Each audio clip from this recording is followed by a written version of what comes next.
Yeah.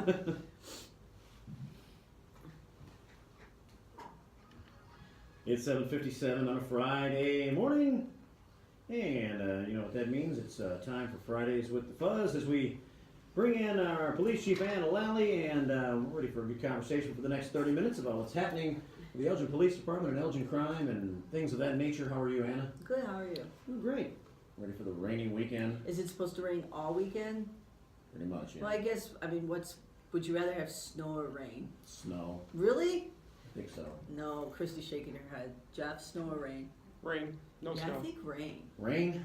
Yeah. Just, at least snow is kind of festive, and Oh, okay, Elgin yeah. kind of looks good in snow, With the trees. snow. Oh, I agree there, yeah. Rain's just kind of dreary.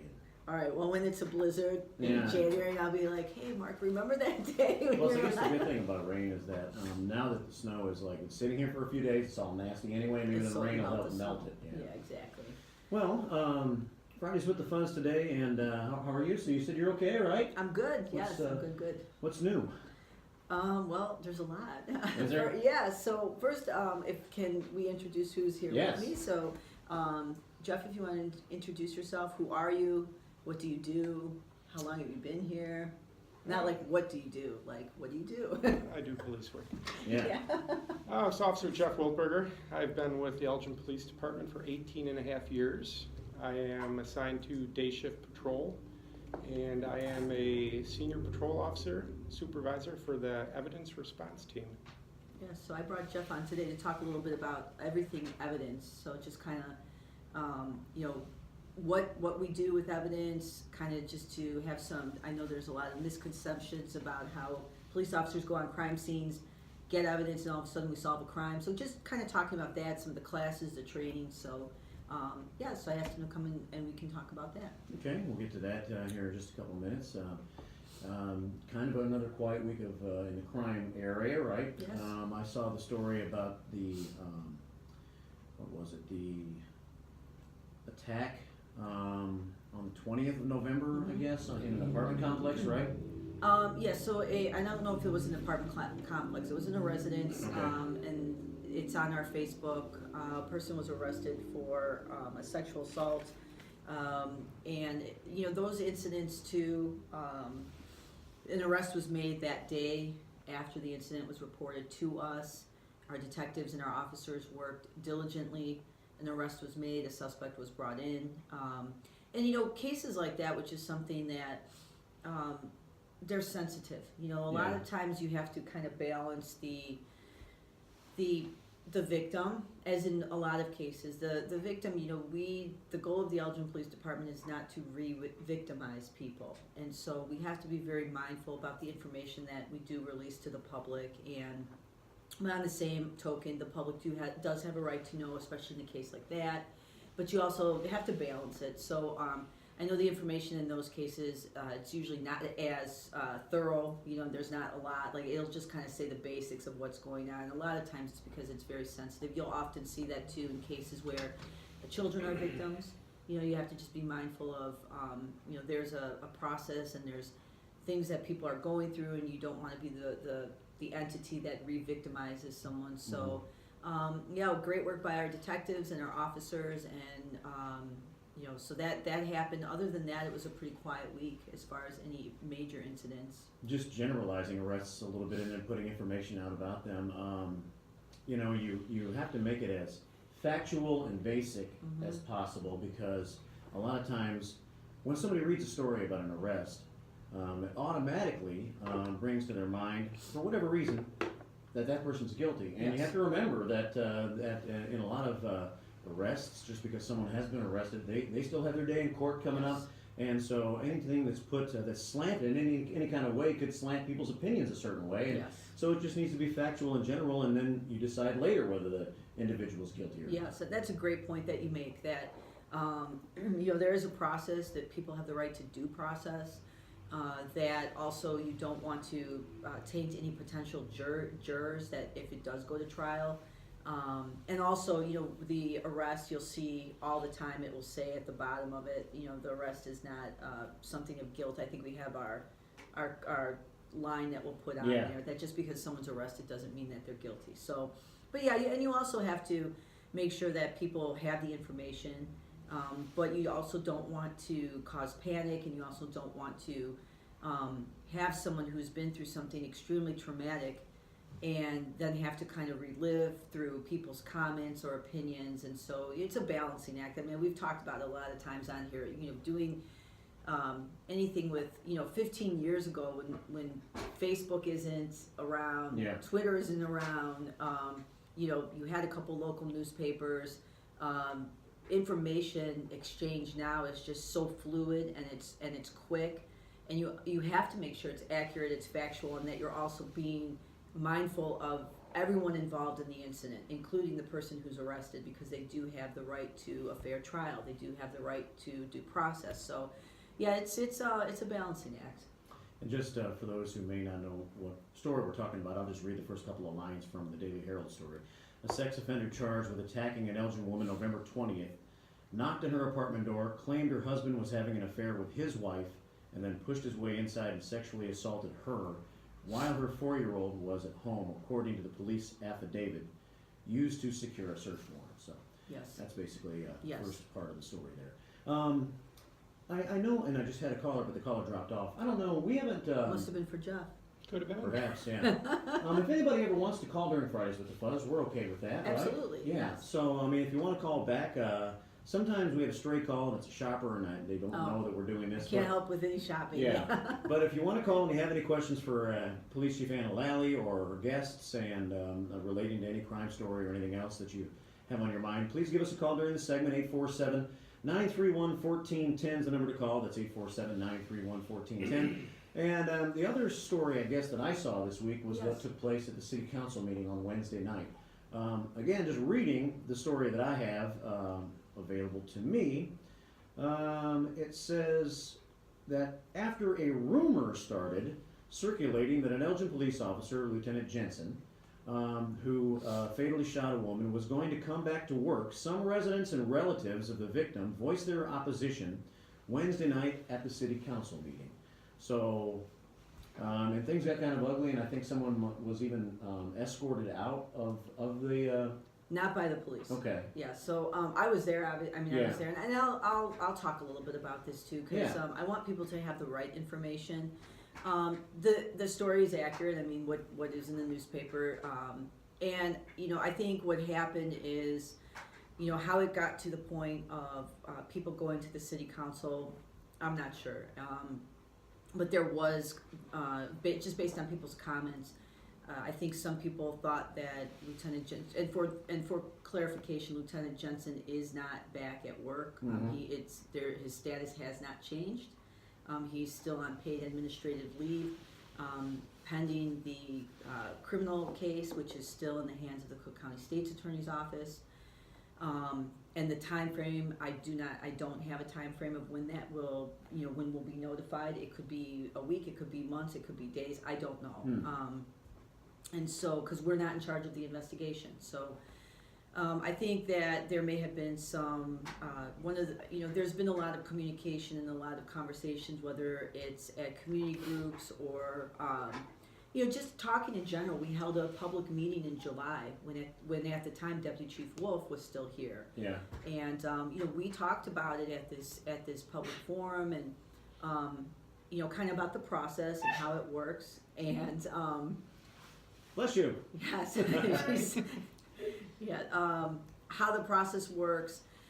And in there is obviously, what happens once the criminal investigation concludes, depending on what the outcome of that is, and at what point does Lieutenant Jensen return back to work, if he does return back to work. So there's just a lot of conversations about what happens, what will happen, what could happen. So I think whether, I think some may have had the impression that Lieutenant Jensen was back at work before the criminal investigation had concluded, and that is not accurate. He is not at work. He's still on paid administrative leave. And so, there were, the council, we did not escort anyone out. I mean, people were very expressive in what they wanted to say, which is they have the right to do that, and we have to listen, and we have to make sure that, it's a respectful environment, which it's after several people spoke, I went out into the hallway, and then I had some subsequent conversations with the group, and so it wasn't if you watch it online, people do. It does seem that if you're watching it, it may be like, oh my God, what's happening or what's going on. But the messages and the things that they had said at the council are things that I have heard many times, and actually it's been said many times throughout the course of the past 6 or 7 months. So, but yeah, so the police, there wasn't any violence, there weren't any arrests, nothing like that at all. It's a weird first line of the story. After a rumor started circulating, where did this rumor come from?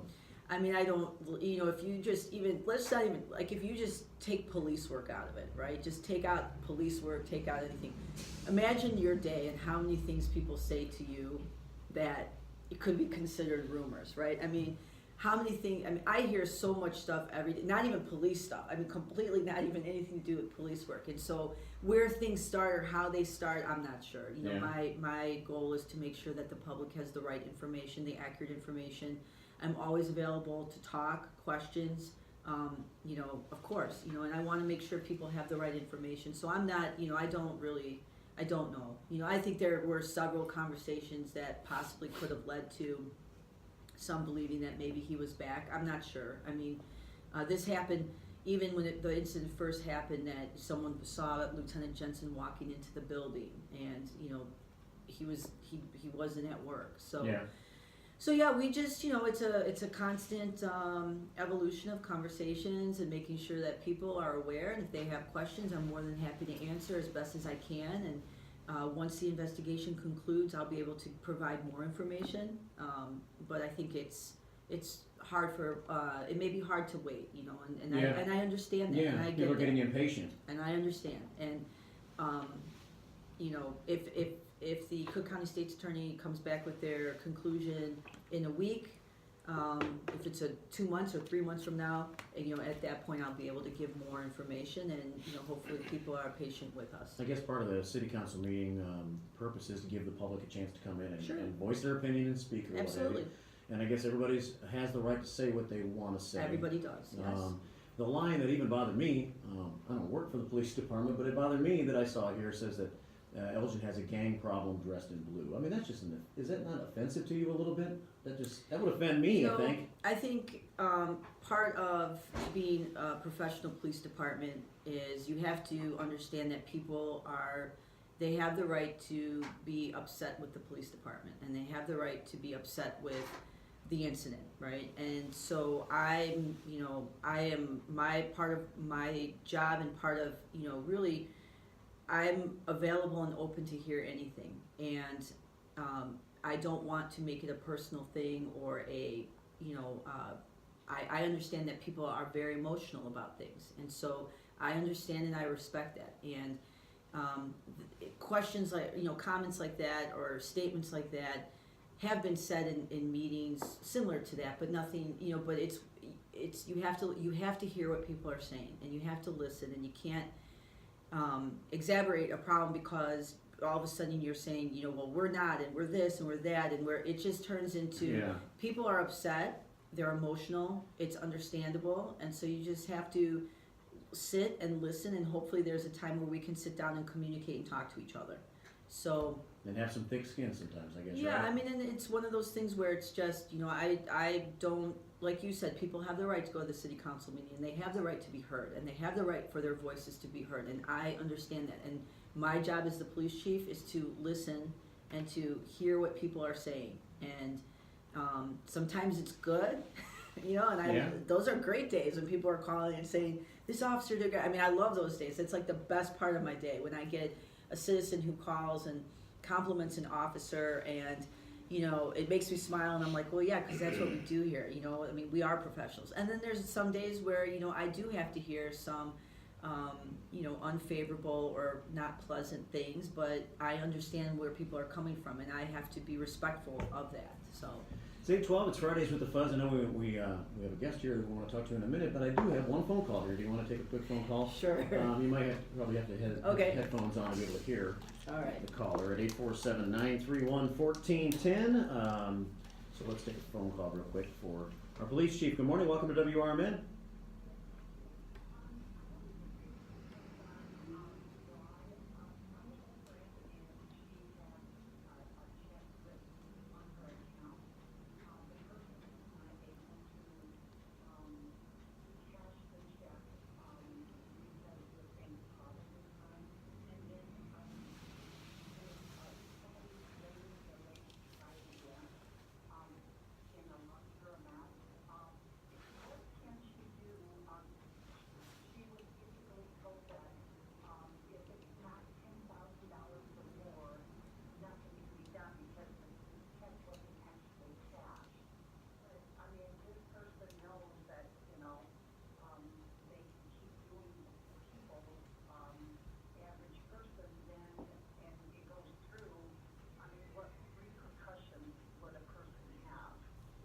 Okay. Do I have to repeat because people can't hear the question? No, they heard the question. Oh, they did. Yeah, yeah, Okay. yeah. Can I take these off? Yeah, sure. Okay. So, Well, then you won't well, get then I the can't hear. response, Okay. It's like I have an echo. Yeah. Okay. Well, good morning, ma'am. So yeah, based upon what you're explaining to me, first I would recommend that your friend contact the bank and cancel their account. That would be first and foremost. So any items that are taken, the checks that are taken, I've imagined that they were stolen from someplace. So it's important that your friend report it to, did it happen in Elgin or did it happen in another town? Okay. Okay.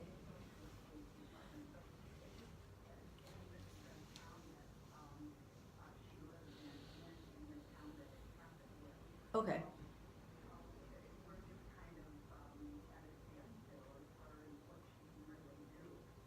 Yeah, so if she's closed her bank account and she's contacted the police department, if they've made a report, there could be some other steps depending on what's going on as far as if this person went into a location and there's video cameras. Did they try to, cash the check? There could be some follow-up that could be done. That's on the police side. Now, as far as with, and I'm speaking from what the Elgin Police Department would do. We would do some follow-up. We would see if there's surveillance cameras because if someone's, stole the checks, we would try to find out who that person was. The other thing is on the financial side, and more for her personal safety, is make sure that she runs her credit report and continues to run her credit report. You can do it. I think it's freecreditreports.com is one that you can use, and make sure that this person didn't take the checks and try to open up any additional accounts. So it's a nice checks and balance to make sure that no one is trying to use her information in any fraudulent manner to obtain some type of home loan or car loan. So I would say check the credit report, ensure that all her accounts are canceled, and then at that point too, she would have to contact the police department where the incident occurred and just ask to speak to someone who could do some additional investigation. Okay. Okay, thank you so much. All right, you have a great day, ma'am. You too. Thank you, bye-bye. Thanks. All right, 8:15, Fridays with the Fuzz. That was weird, it's like an echo. Having your headset on? Yeah. In the meantime, I know we want to talk about Yes, we do. our officer We who's want to here, talk- right? Yes, So I didn't All bring right. you here just to sit. Yeah. Yes. So, Taking it all in. taking it all in. Yeah. All right, so Jeff, I want you to talk just a little bit about, you mentioned that you were part of our ERT team, which is our evidence response team. So can you talk a little bit about what that is, what we do, and then can you talk about just in basic, for example, the case that she just talked about. So someone has bad checks, they try to cash a check because obviously they stole the check. So what would we do evidence-wise in a case similar to that? We'll start with a very kind of basic case. Well, if the checks were returned to the victim, or we could get them from the bank, those checks can actually be processed for latent fingerprints. There's a chemical formula we can put together, and we actually wash the checks, and it'll reveal fingerprints on the checks. Of course, those prints may be the victims or the banks, because they don't know it's fraudulent when they're touching it. But we could do stuff like that. So talk a little bit about what the evidence response team is and what it does, and how is it different just then from the normal duties of an evidence technician? We have approximately 12 officers assigned to ERT, the Evidence Response Team, and our job is more complex, so to speak, than the regular evidence technician you'd see on the street. We do the investigations on homicides, shootings, major incidents. We have specialized tools. We work with the drone unit, the traffic unit, who uses their total station to map the scene. The drone also maps the scene, the drone is a pretty neat new tool we have. You bring it out and it does everything. It's Wow. great. And so like with, and just so kind of to understand, when an officer is sent to a call where there's the potential for evidence, each shift has evidence technicians. And so most of the evidence technicians, in order to even become an evidence technician, you have to go through a 40-hour school, a basic school. But officers also learn some basic evidence collection while in the police academy and through their training. Once you go through this 40-hour school, then from there you're able to go to crime scenes and do some basic collection, dusting for fingerprints, collection. Then we have our evidence response team, which when we have a major incident, so if we have a homicide case or if we have a sexual assault or we have something where a shooting, anything like that, usually where if it's a big scene, our evidence response team will come and take over the crime scene, because on average, for example, if you've processed homicide crime scenes before, right? Yes. On average, how many hours does it take from the time that you get the call to the time that scene where you guys actually leave? How many hours is that? It varies. I mean, you could be there from 12 hours to 24 hours, maybe even longer, depending on how many items have to be collected and how much processing is needed. Is the same group of people there for the entire time? You could be there for 20 hours, Wow. one guy. Usually there's not 12 people involved. It's usually 2 to 4 officers, depending on the complexity of the scene. But you could be there all day, all night, collect hundreds of items of evidence, maybe 300 pieces, take thousands of pictures, and you're not even done yet. You'll come back, you'll go home, you'll put everything and secure it. You'll come back the next day and you could spend another 10 hours processing all the evidence, putting it into evidence for storage, and then submitting stuff to the lab. I mean, a homicide could take an evidence technician a week or maybe 2 weeks to finish everything. And the collection process too, one of the things, I think that there's a misconception, a lot of times with the public, that when an officer goes to a crime scene and, it's called the CSI effect, where people just assume, well, you have dust this piece of paper, get the fingerprint, put in the computer, and boop, there it is. Yeah. And so, talk a little bit about that. I mean, does that help, does that hinder your cases sometimes, having to work against kind of, well, how come you guys don't have it ready? Why don't you know who did it? Yeah, television has made it tough because It's not always real when you see it on TV? no, they have to have everything done in 20 minutes, and if we take fingerprints from a scene, it could take months to get a return on what they are. And DNA is the new big buzzword. It's Yeah. great. Yeah. We do it on a lot of stuff, but DNA could take 8 to 12 months to get one return back. Wow. The state is just too far backlogged. They can't process it all at once. I watch Forensic Files all the time. You do? Well, they're pretty accurate because they take real cases, right? Yeah. Okay. So I know the DNA buzzword. So DNA's been has helped solve a lot of Yes. problems over the last. When did that all kind of start being a factor in solving crimes? About 35 years ago now, something like that. 30 or 35 years in the 80s, maybe. That's when it was in its infancy. Yeah. We have started using it in Elgin probably in the last 15 years, and in the last 5 years, that is a primary evidence thing we take is DNA.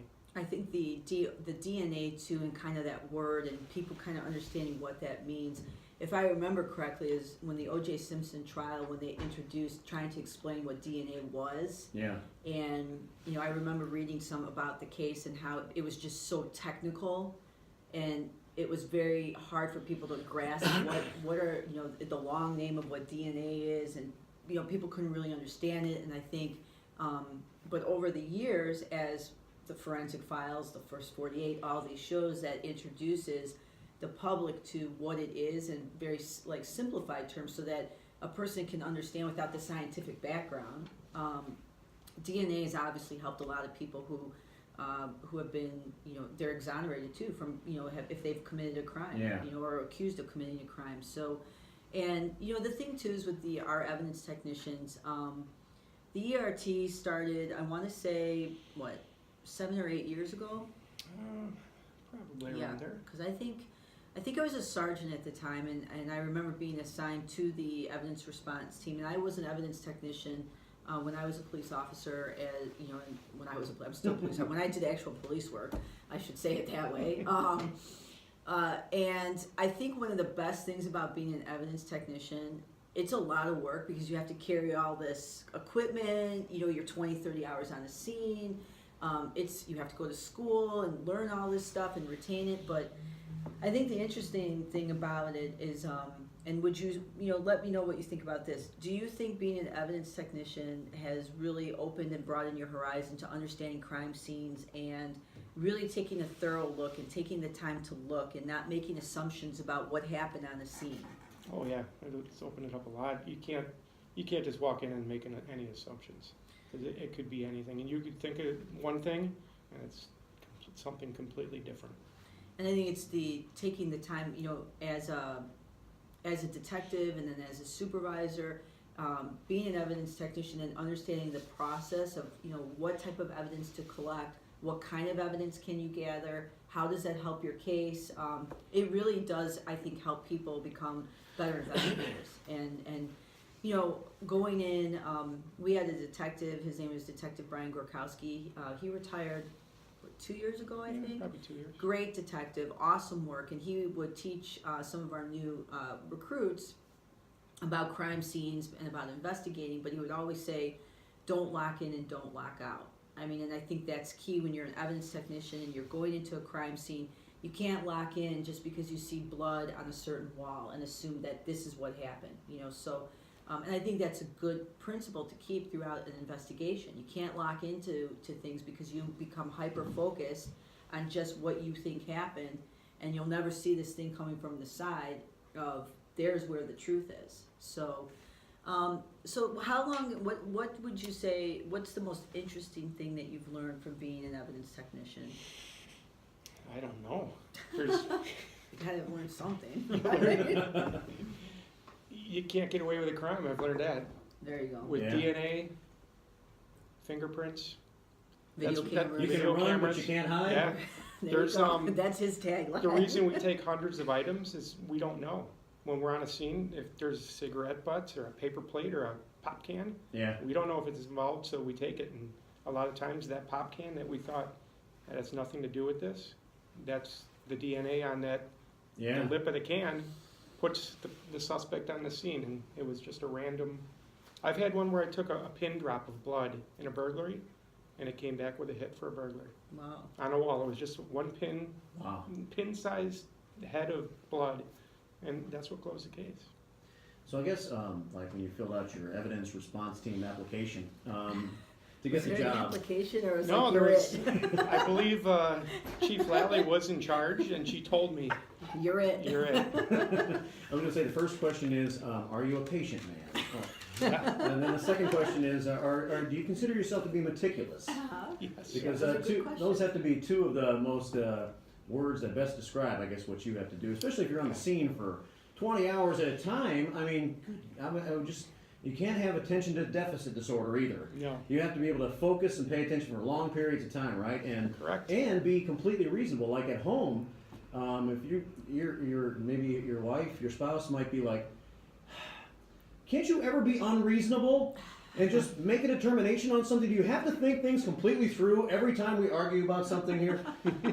Because it's got to take complete patience and a lot of, that's the word, to make these things happen, right? Yeah, and we get sent to a lot of schools to learn how to do this. I've had, well, after you go to basic evidence school, which is 40 hours, there's an advanced class that's 40 hours.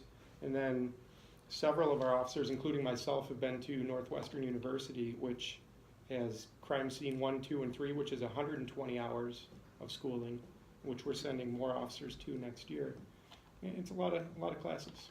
And then there's separate classes. You could take a 1-day class, a 2-day class. There's There's tons of them. From arson to every type of investigation, you can go to a class for it. Mm. And I think the value of evidence and, being able to solve a crime that goes unsolved. I know that there's one of the cases too that just kind of really talks about the value of evidence. This was, I don't know if you remember in the early, I think it was the 80s or 90s in Los Angeles, Richard Ramirez, the Night Stalker case, if you've heard of that case. Mm-hmm. And that case was solved because in one of the crimes that he committed, he stole a car, he took his glove off and he touched the mirror to adjust the mirror. And the evidence technician, they collected his fingerprint. And at the time, LAPD in Los Angeles, and they didn't have automated fingerprinting systems, but when that technology caught up, they were able to match that fingerprint to a person. He had committed a petty crime years prior. And that solved that case. And so I think it's like if you're really interested in investigations and kind of, crime stuff, which obviously you watch, Oh, yeah.